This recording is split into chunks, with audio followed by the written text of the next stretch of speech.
Hello students, आज का हमारा टॉपिक है सीजोफ्रेनिया। साइकेट्रिक टॉपिक है, साइकेट्रिक डिसऑर्डर है जो साइकेट्रिक पेशेंट में पाया जाने वाला है और सीरियस एंड कॉम्प्लिकेटेड डिसऑर्डर है। अब हम देखेंगे कि सीजोफ्रेनिया जो वर्ड है वो कॉइन किसने किया था। तो सीजोफ्रेनिया जो वर्ड है, जो सबसे पहले हमें बताया था कि सीजोफ्रेनिया भी कोई डिजीज़ है, तो 1908 में एक साइकेट्रिक्स थे यूगेन ब्लोअर, उन्होंने बताया था कि सीजोफ्रेनिया भी क्या है, एक डिजीज़ है। सीजोफ्रेनिया ग्रीक वर्ड से लिया गया वर्ड है जो दो वर्ड को मिलाकर बना हुआ है, स्कीजो एंड फ्रेन। स्कीजो मीन्स होता है स्प्लिट एंड फ्रेन मीन्स होता है माइंड। स्प्लिट मतलब बिखरा हुआ, ऐसा माइंड जो कि बिखरी हुई अवस्था में है उसको सीजोफ्रेनिया कहते हैं। ओके स्टूडेंट,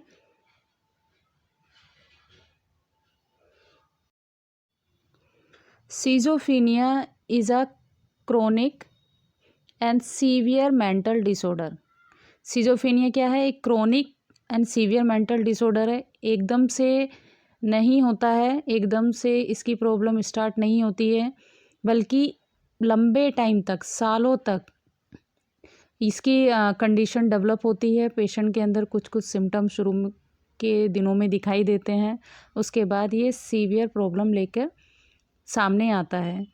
तो इस वाली प्रॉब्लम में होता क्या है, इसमें मेनली जो पर्सन जो होता है जिसको सीजोफ्रेनिया की डिजीज़ होती है, वो ठीक से थिंक नहीं कर सकता है, फील्स नहीं कर सकता है एंड बिहेव नहीं कर सकता है। थिंक, फील्स एंड बिहेव तीनों ही उसके सीजोफ्रेनिक कंडीशन में प्रभावित हो जाते हैं। तीनों ही चीज़ें, नहीं थिंक कर सकता है, नहीं फील कर सकता है और नहीं बिहेव कर सकता है। जो पीपल सीजोफ्रेनिक होता है उसके साथ एक प्रॉब्लम ये होती है कि वो लॉस टच विथ रियलिटी। जो रियल जो चीज़ें हैं, जो वर्ल्ड में रियल जो चीज़ें हैं, जो रियलिटी वर्ल्ड में चल रही है, उससे उसका टच क्या हो जाता है, फिनिश हो जाता है, ख़त्म हो जाता है। रियल चीज़ों को वो समझ नहीं पाता है और अपनी ही दुनिया में सीजोफ्रेनिक पेशेंट जीने लग जाता है। Okay, although schizophrenia is not a common as other mental disorder. इस तरह से हम कह सकते हैं कि जो सीजोफ्रेनिया है वो अदर मेंटल डिसऑर्डर की तरह क्या है, कॉमन नहीं है। ये एक कॉम्प्लिकेटेड डिजीज़ है, डिसऑर्डर है, जिसमें क्या होता है, पेशेंट इसके जो सिम्टम जो होते हैं पेशेंट में डिसेबलिंग भी क्रिएट कर देते हैं। ठीक है, वेरी डिसेबलिंग, वेरी डिसेबलिंग ऐसी कंडीशन जिसमें पेशेंट अपना कुछ भी काम नहीं कर पाता है। ठीक है, टोटली किसी न किसी और इंसान पे क्या हो जाता है, डिपेंड हो जाता है। तो डिसेबलिंग कंडीशन सीजोफ्रेनिक पेशेंट की डेवलप हो जाती है। ओके, अब हम देखेंगे सीजोफ्रेनिया का नेचर क्या होता है। सीजोफ्रेनिक जो डिसऑर्डर है इसमें इस डिजीज़ का नेचर क्या होता है। तो जो सीजोफ्रेनिया यूजुअली जो स्टार्ट होता है वो 16 से 30 एज ग्रुप में मेनली सीजोफ्रेनिक पेशेंट मिलते हैं और बहुत ही कम होता है, बहुत ही रेयर केस होते हैं चिल्ड्रंस भी सीजोफ्रेनिक मिलें। इसका मतलब ये है कि ये चिल्ड्रंस की डिजीज़ नहीं है। ठीक है, बहुत ही कम होता है कि चिल्ड्रंस में ये डिजीज़ हमें देखने को मिले। और बहुत सी स्टडी ये शो करती हैं, सम स्टडी, सभी स्टडी नहीं, कुछ स्टडी ये शो करती हैं, इंडिकेट करती हैं कि ये मैन में वुमेन की जगह जल्दी क्या हो जाता है, डेवलप हो जाता है। इसका मतलब ये है कि ये जो सीजोफ्रेनिक जो पेशेंट जो होते हैं, मैन जो होते हैं, मेन पर्सन जो होते हैं, ठीक है, जो आदमी लोग जो होते हैं उनमें ज़्यादा देखने को मिलती है और जो वुमेन्स होती हैं, जो फीमेल जो पर्सन होती हैं, उनमें देखने को थोड़ा कम मिलती है। ठीक है, वैसे ये सिमिलर भी होती है, दोनों में ही देखने को मिलती है, लेकिन सम स्टडी इस चीज़ को इंडिकेट करती हैं। ओके, अच्छा, फिर हम the pattern of development of schizophrenia can be viewed in 4 phases. इसके बाद हम 4 फेजेस देखेंगे कि सीजोफ्रेनिक पेशेंट के 4 फेजेस कौन कौन से हैं। ठीक है, डेवलपमेंट सीजोफ्रेनिया फेनिक जो पेशेंट का जो पैटर्न होता है डेवलपमेंट का, उनके डिजीज़ कैसे डेवलप होती है, ठीक है, कैसे उनके लाइफ में डेवलपमेंट होता है डिजीज़ का, तो वो 4 फेजेस में होता है। ओके ओके अब हम सिजोफेनिया के फेजेस देखेंगे। सिजोफेनिया के फेजेस डेवलपमेंट, डिजीज़ का डेवलपमेंट के जो 4 फेजेस हैं उनके बारे में देखेंगे। ओके तो फर्स्ट जो फेज़ है वो प्री मोर्बिड फेज़ है, और आपको किसी किसी बुक्स में प्री मोर्बिड फेज़ देखने को नहीं मिलेगा। फेज़ जो सेकंड है प्रोडोमिनल फेज़, इसी को फर्स्ट फेज़ भी बोलते हैं, और फिर थर्ड फेज़ एंड फिर फोर्थ फेज़, ठीक है। तो जो फर्स्ट फेज़ है प्री मोर्बिड फेज़, ये भी होता है, इसके बारे में हम देखेंगे। ओके प्री, सबसे पहले हम देखेंगे प्री मतलब क्या होता है। प्री मतलब किसी भी चीज़ से पहले। मोर्बिड मीन्स कोई डिजीज़, तो किसी भी डिजीज़ से पहले का फेज़। तो प्री मोर्बिड वो वाला फेज़ होता है जैसे किसी जो भी सिजोफेनिक डिसऑर्डर होता है उसको डायग्नोज बनाने के लिए 6 मंथ की हिस्ट्री होना बहुत ज़रूरी होती है। तो 6 मंथ की हिस्ट्री कलेक्ट करके और पता चलता है कि ये सारे डिसऑर्डर इस पेशेंट के अंदर मिल रहे हैं, तो फिर उसका एक डायग्नोज बन जाता है। लेकिन 6 मंथ से पहले का भी एक फ़ेज़ होता है, उसको प्री मोर्बिड फेज़ बोलते हैं। 6 मंथ से पहले का जो फेज़ होता है, 6 मंथ से पहले का 6 मंथ का ही जो फेज़ होता है उसको प्री मोर्बिड फेज़ बोलते हैं। जिस दिन किसी पेशेंट को एक्यूट कोई भी एपिसोड हुआ किसी डिसऑर्डर का, उससे पहले का जो 6 मंथ का जो एपिसोड होता है वो प्री मोर्बिड फेज़ कहलाता है। ओके तो इसमें क्या होता है कि कुछ सिम्टम हैं पेशेंट के अंदर दिख जाते हैं। मेनली जो सिम्टम है वो पुअर पीर रिलेशनशिप देखने को मिलता है। जिस भी जगह पेशेंट स्कूल में, कॉलेज में या वर्किंग प्लेस में जहाँ कहीं भी होता है, जो अपने सेम एज ग्रुप में जहाँ वो काम कर रहा होता है, तो उसका रिलेशनशिप गड़बड़ दिखने को मिलता है, ठीक है। साथ साथ में शाय नेचर दिखता है और सोशल विड्रॉल उसमें देखने को मिलता है, सोशल माल एडजस्टमेंट भी देखने को मिलता है, ठीक है। अब सेकंड जो फेज़ आता है वो आता है प्रोडोमिनल फेज़, ठीक। प्रोडोमिनल फेज़ वो वाला फेज़ होता है जब किसी डिजीज़ का डायग्नोज नहीं बना है, किसी डिजीज़ का डायग्नोज नहीं बना है, उसके डायग्नोज बनने से पहले पेशेंट के अंदर कुछ सर्टन साइन एंड सिम्टम देखने को मिल जाते हैं डिजीज़ से रिलेटेड। सिजोफेनिया जो डिजीज़ है उससे रिलेटेड अगर पेशेंट के अंदर पहले से ही क्या है कुछ सिम्टम दिख रहे हैं सिजोफेनिया से रिलेटेड, तो वो क्या कहलाता है, प्रोडोमिनल फेज़ कहलाता है। लेकिन पेशेंट का अभी फुली डेवलप्ड डायग्नोज नहीं बना है, तो इसमें स्लीप डिस्टर्बेंस देखने को मिल सकता है, एंग्जाइटी देखने को मिल सकती है, डिप्रेस मूड, पुअर कंसंट्रेशन, ये सब कुछ देखने को मिलता है। थर्ड फेज़ जो होता है वो सिजोफेनिया फेज़ कहलाता है, साइकोटिक फेज़ कहलाता है, या एक्टिव फेज़ कहलाता है। मतलब इसमें जो पेशेंट है उसका डायग्नोज कंप्लीट बन चुका है schizophrenia according to DSM, according to DSM, ठीक, अकॉर्डिंग टू DSM और अकॉर्डिंग टू APA। पहला मैंने आपको बोला, पहला वर्ड क्या बोला है मैंने आपको, DSM, ठीक। और DSM की फुल फॉर्म होती है the diagnostic and statistical manual of mental disorder, clear. और दूसरा जो वर्ड मैंने आपको बोला है वो बोला है, एक second, APA, American psychiatric association 2000। इन दोनों के थ्रू जो डायग्नोस के क्राइटेरिया दिए गए हैं कि इन साइनम सिम्टम को देखते हुए पेशेंट को सिजोफेनिक डायग्नोस बना दिया जाएगा। तो DSM और APA दोनों के थ्रू, ठीक है, दोनों के थ्रू जो डायग्नोस जो क्लियर हो जाता है वो सिजोफेनिया क्लियर हो जाता है, और इसमें पेशेंट जो है एक्टिव फेज़ होता है, कंप्लीट सिजोफेनिक फेज़ उसका डेवलप हो जाता है। फोर्थ फेज़ जो होता है रेजिडुअल फेज़ होता है, फोर्थ फेज़ कौन सा है हमारा, रेजिडुअल फेज़ होता है। इस फेज़ को रिकवरी फेज़ भी कहते हैं सम टाइम। और इसमें क्या है, ये कुछ कुछ मिलता जुलता प्रोडोमिनल फेज़ से ही होता है, कुछ कुछ मिलता जुलता, कई मायनों में मिलता जुलता, ठीक है। और इसमें जो रेजिडुअल जो फेज़ जो होता है, इसके अंदर जो स्टेजेस होती हैं, हेलुसिनेशन, डिल्यूजन, डिसऑर्गेनाइज और thinking are mild and completely absent in residual stage में। हेलुसिनेशन, डिल्यूजन, डिसऑर्गेनाइज, ये सब कुछ देखने को मिलता है। साथ साथ में कभी कभार ऐसा होता है कि नेगेटिव सिम्टम पेशेंट को देखने को मिले।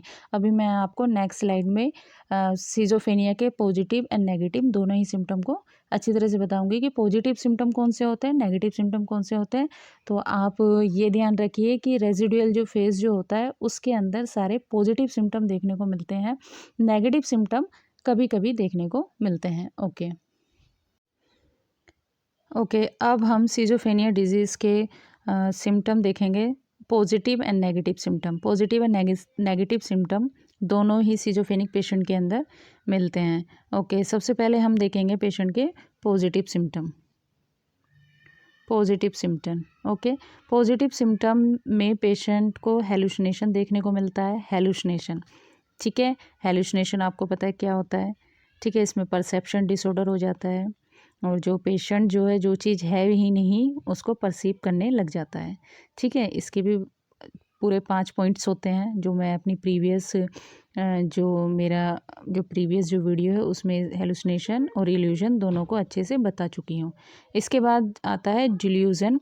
डिल्यूजन में पेशेंट को फॉल्स एंड फिक्स बिलीव होता है, ठीक है। इसके बारे में भी मैं अपनी प्रीवियस वीडियो में बता चुकी हूँ। डिसऑर्गेनाइज्ड थॉट, ऐसे थॉट्स जिनका ऑर्गेनाइज्ड वे नहीं है, जैसे पेशेंट कुछ जो हंसने की भी चीज़ नहीं है, अननेसेसरी उस चीज़ पर हंस रहा है, लाफिंग कर रहा है, ठीक है। उसके बाद आता है विज़ार बिहेवियर। विज़ार जो वर्ड है ये सिजोफ्रेनिक पेशेंट के लिए यूज़ किया जाता है, ठीक है। विज़ार बिहेवियर एक अजीब और विचित्र प्रकार का बिहेवियर, जैसे कि इसमें एक एग्जांपल देख सकते हैं कि पेशेंट है जिस सिजोफ्रेनिक है और उसने अगर ट्रैफिक जो लाइट है वो कभी रेड हो रही है कभी ग्रीन हो रही है तो उसको देख कर ही वो अजीब तरीके से अजीब बिहेव करता है, ठीक है। तो इसको बोलते हैं विज़ार बिहेवियर। ओके, अब हम इसी तरह से नेगेटिव सिम्टम देखेंगे। नेगेटिव सिम्टम में मेनली जो है हम ए से सिम्टम पाए जाते हैं। जो पहला जो वर्ड होता है ए अल्फ़ाबेट, ठीक है, उससे सिम्टम पाए जाते हैं। तो ए अल्फ़ाबेट से जो सिम्टम है वो 6 होते हैं, ठीक है, और एक बी भी होता है। तो ए से सबसे पहले एपैथी याद रखना है हमें। एपैथी का मतलब होता है इस तरह की कंडीशन जिसमें पेशेंट का किसी प्रकार का कोई एक्सप्रेशन नहीं होता है, उसके आसपास सराउंड में कुछ भी चलता रहे, ठीक है। फिर आता है एनहेडोनिया। एनहेडोनिया में क्या होता है, इस वाली जो कंडीशन में जो पेशेंट जो होता है जो प्लेजर वाली जो फीलिंग है, ठीक है, जो किसी सिचुएशन में जिस चीज़ में हमें प्लेजर क्या करना है, अपनी खुशी क्या करनी है, दिखानी है, ठीक है, और जिसमें बाकी लोगों को प्लेजर फील हो रहा है लेकिन वो अपना प्लेजर उस चीज़ में नहीं दिखाता है, ठीक है, इसको बोलते हैं एनेडोनिया। अब फिर थर्ड आता है हमारा ए से ही एलोगोया। एलोगोया में क्या होता है, एलोगोया में लैक ऑफ स्पीच आउटपुट हो जाता है। जो पेशेंट के जो बोलने की जो क्षमता होती है वो नहीं रहती है। जैसे कुछ जो पेशेंट होते हैं, कुछ पेशेंट नहीं तो कुछ लोग ऐसे होते हैं जो कम बोलते हैं, लेकिन इसमें क्या होता है पेशेंट बिल्कुल भी बोलता नहीं है, एलोगोया।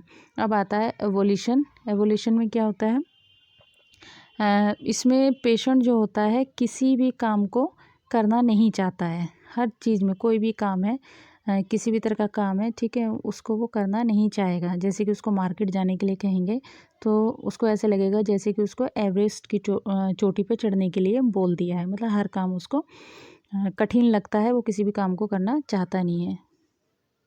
फिर आता है ए से ही हमारा आता है ए सोशियलिटी। ए सोशियलिटी में क्या होता है, इसमें सोशल विड्रॉल हो जाता है। जो सोशली इंसान को रहना चाहिए सोसाइटी से, उसका विड्रॉल हो जाता है, वो अलग अलग रहना स्टार्ट कर देता है, ए से ही फिर हमारा आता है अटेंशन डेफिसिट, ठीक है, जिसमें पेशेंट अपना अटेंशन खो देता है, किसी भी काम में अटेंशन उसका नहीं लगता है, ठीक है, अटेंशन डेफिसिट हो जाता है। फिर आता है हमारा बी से ब्लंट इफेक्ट। ब्लंट इफेक्ट में ब्लंट का जो होता है फर्स्ट जो अल्फ़ाबेट है ब्लंट इफेक्ट, इसका मतलब होता है ब्लैंक फेशियल एक्सप्रेशन। जो उसके फेशियल जो एक्सप्रेशन होंगे वो बिल्कुल ब्लैंक होंगे, उस किसी भी प्रकार का उसमें कोई चेंजेस नहीं होगा, या कैसी भी बात चल रही हो उससे कुछ भी पूछा जा रहा हो लेकिन उसके जो एक्सप्रेशन जो होंगे एकदम ब्लैक होंगे, ठीक है, ब्लैंक होंगे, सॉरी ब्लैंक, एकदम खाली होंगे, कोई एक्सप्रेशन वो अपना फेशियल नहीं दिखाएगा। अच्छा, पॉजिटिव सिम्टम जो होते हैं, पॉजिटिव सिम्टम, एक सेकेंड, पॉजिटिव सिम्टम जो है एक्यूट फेज़ में मिलते हैं, शुरुआती में देखने को मिलते हैं, ठीक है, जो मैंने आपको प्रोडोमिनल फेज़ जो बताया था, प्रोडोमिनल फेज़ में पॉजिटिव सिम्टम देखने को मिलते हैं। और जो क्रोनिक जो फेज़ जो होता है, ठीक, क्रोनिक और नेगेटिव जो सिम्टम है वो क्रोनिक फेज़ में देखने को मिलते हैं। जो पॉजिटिव जो सिम्टम जो होते हैं, पॉजिटिव सिम्टम का पे अगर ट्रीटमेंट किया जाता है या उसको कोई दवाई दी जाती है या उसकी कोई थेरेपी की जाती है तो उसका जो रिस्पॉन्स है वो गुड रहता है। जबकि जो नेगेटिव जो सिम्टम जो होते हैं, नेगेटिव सिम्टम का जो ठीक होने का जो रिस्पॉन्स होता है ट्रीटमेंट का, वो कंपैरिजन टू पॉजिटिव सिम्टम हमेशा कम रहता है, वो रिस्पॉन्स कम रहता है। इसका मतलब ये है कि नेगेटिव सिम्टम ज़्यादा कॉम्प्लिकेटेड होते हैं, पॉजिटिव सिम्टम कम कॉम्प्लिकेटिव होते हैं। कि पॉजिटिव सिम्टम के साथ अगर पेशेंट है तो उसको ट्रीट किया जा सकता है, लेकिन नेगेटिव सिम्टम के साथ अगर पेशेंट है तो उसको ट्रीट करना थोड़ा मुश्किल हो जाता है। ओके ओके, नेक्स्ट है हमारा सिजोफेनिया टाइप्स। सिजोफेनिया के टाइप्स देखेंगे हम। ओके, तो ICD-10 classification of schizophrenia, ICD international classification disease 10th classification of schizophrenia हम देखेंगे, जिसमें सबसे पहले आता है F20.0 paranoid schizophrenia. Okay, paranoid schizophrenia में क्या होता है, इसमें जो पेशेंट है सबसे पहले तो ये सबसे ज़्यादा पाया जाने वाला सिजोफेनिक टाइप है, सबसे ज़्यादा पैरानोइड पेशेंट पाए जाते हैं, ठीक है। सीरियस मेंटल डिसऑर्डर है। इसमें जो पेशेंट है उसको शक करने की बीमारी होती है। शक मतलब किसी भी बिना एनी कोई रीज़न वो किसी भी दूसरे पर्सन पर शक करने लग जाता है, ठीक है। इसमें डिल्यूजन, ऑडिटरी हेलुसिनेशन ये सब कुछ देखने को मिलता है और शक करते समय उसको एंगर, एंग्जाइटी ये सब भी डेवलप हो जाते हैं। तो पैरानोइड सिजोफेनिया मतलब शक करने वाला स्किज़ोफेनिया। जैसे मैरिड कपल हैं तो मैरिड कपल में जो वाइफ है अननेसेसरी अपने हस्बैंड पे शक करती है किसी न किसी कारण से, ठीक है। नेक्स्ट आता है हमारा F20.1 हेबेफ्रेमिक सिजोफेनिया। हेबेफ्रेमिक जो सिजोफेनिया है, ठीक है, इसको डिसऑर्गेनाइज सिजोफेनिया भी कहते हैं, डिसऑर्गेनाइज सिजोफेनिया। इसमें जो मैंने आपको पहले एक वर्ड बताया था विजार बिहेवियर हेबेफ्रेमी सिजोफेनिया में ही देखने को मिलता है, एक विचित्र प्रकार का बिहेवियर, ठीक है। इसमें पेशेंट का जो स्पीच और जो बिहेवियर जो होता है दोनों में ही डिसऑर्गेनाइजेशन हो जाता है, ठीक है।